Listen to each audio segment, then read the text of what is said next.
కాంగ్రెస్ క్రమశిక్షణా కమిటీ భేటీ ముగిసింది. గాంధీ భవన్లో తెలంగాణ కాంగ్రెస్ క్రమశిక్షణా కమిటీ చైర్మన్ మల్లు రవి అధ్యక్షతన ఈ సమావేశం జరిగింది.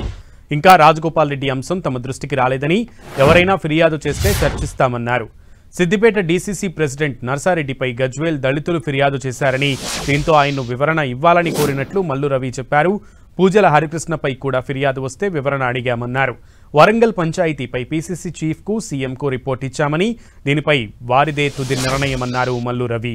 మీడియా ముందు అంతర్గత విషయాలు మాట్లాడితే క్రమశిక్షణా చర్యలు తప్పవన్నారు. కేటీఆర్ తాను తవ్వుకున్న గోతిలో తానే పడ్డారని ఎద్దేవా చేశారు. మీరు రాజకీయ నాయకులు అయితే మేము సన్యాసులమా అంటూ ఆయన కేటీఆర్ను ప్రశ్నించారు.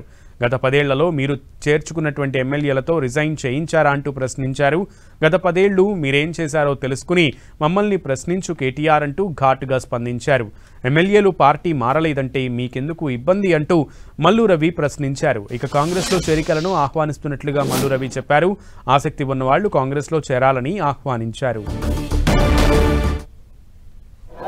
రాజగోపాల్ రెడ్డి కానీ లేకపోతే మీకు ఇంట్రెస్ట్ ఉన్న వేరే క్యాండిడేట్స్ గురించి కానీ పనిచేసేటటువంటి అవకాశం డిసిప్లినరీ కమిటీకి లేదు.